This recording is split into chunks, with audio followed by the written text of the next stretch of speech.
I just took 3 of my existing veggies from the market and cut them in half, exposing the seeds of each. I found that you don't really need to dry them out first. You can use them straight from fresh. I used some old takeaway containers and poked holes in the bottom of them and filled each with soil, just about 1/4 of the way. Once each were filled, it was time to make little holes in the soil with my fingers. I spaced them about 2 inches apart.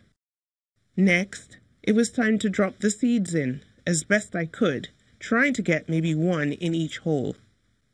You should do this carefully. Take your time. Make sure you're not crowding 1 hole with too many seeds. 2 at best.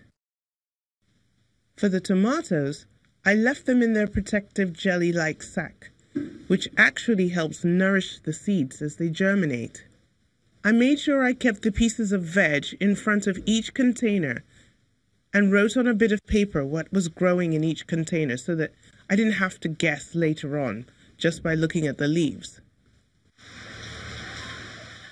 I used the covers of the containers as the bases and gave them all a drizzling of water.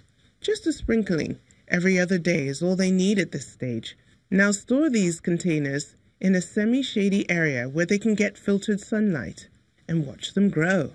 Now, after about 2 weeks, the capsicums have started to appear. Don't they look cute?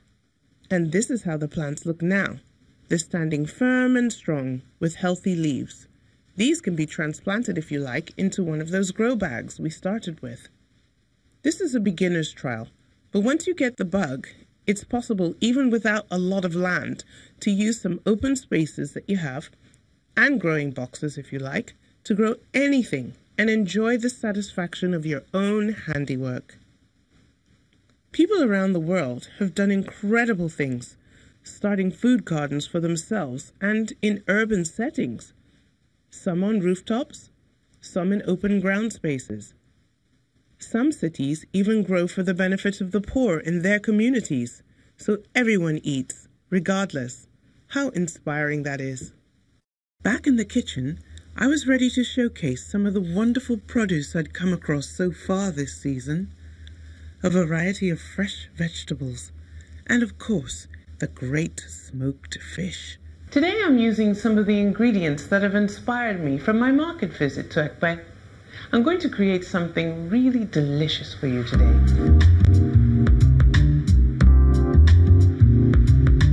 I'll be making you a fusion dish using local ingredients and employing an Asian technique called stir-frying, where you cook food at a very high temperature for a short period of time. I'm using Ugwu, which is a local vegetable, and it's nice and hearty and earthy.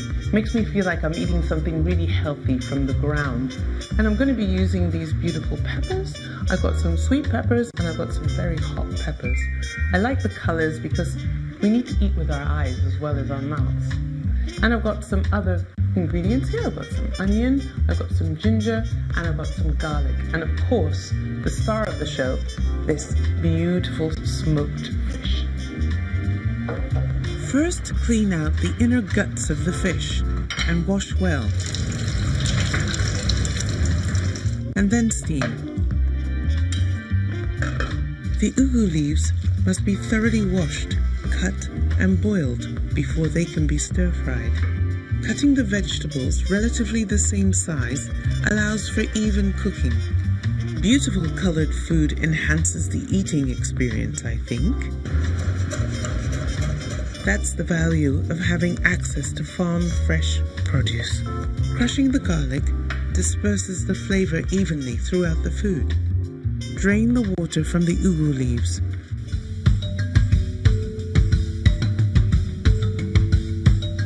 Squeeze out the liquid. And chop the leaves into slivers. It's time to stir fry.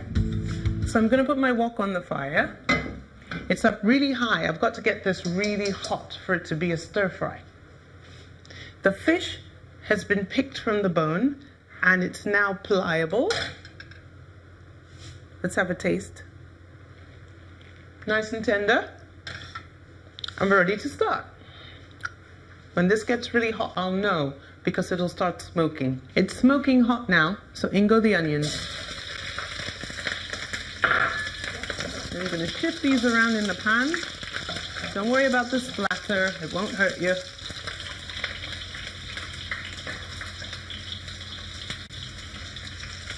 And now I'm going to put in some of the peppers, some yellow, some green, and some red. Putting in some garlic, a big dollop of it. So I've put in the garlic, I've put in the onion, I've put in the peppers, and I'm just moving them around in the pan. Remember, the middle part of the pan is the hottest, and the side is cooler.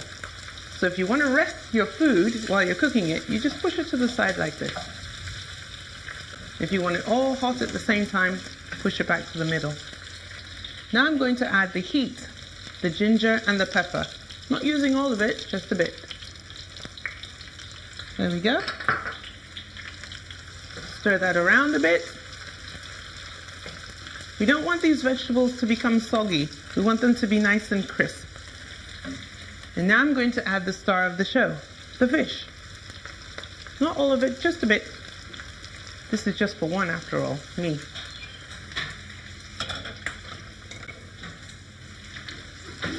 Stir fry that around for a while. So we've added our onion, our garlic, our ginger, our sweet peppers, and our fish. I love the colors in this pan right now. Absolutely fantastic. And now it's time to add the Ugwu. Look at that rich green color. I think it's time to use 2 pieces of equipment.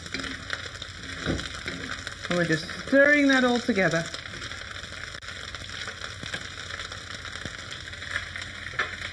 I don't want it to dry out too much, so I'm adding a little bit of chicken stock. Just a touch.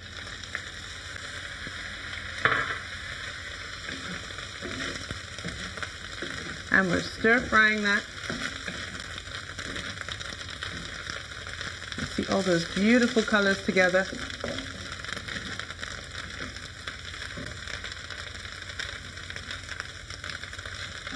This is Asia meets West Africa. Fusion food. This is just about ready. I'll give it a second on its own and then decant into a dish. It's ready now. And I'm going to put this into a dish so I can eat it.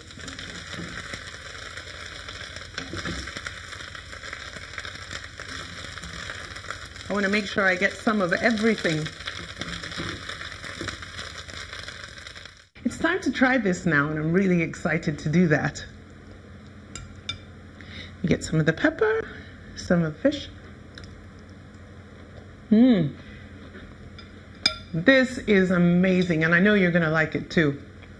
This dish can be eaten with any of our traditional starches, but in this day and age of eating uber healthy, I'm going to have it just.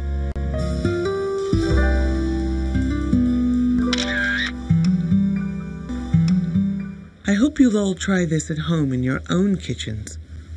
You'll be amazed at how beautiful it tastes. Next time on Food Journey, we're getting uber healthy with diet and exercise advice. See you there.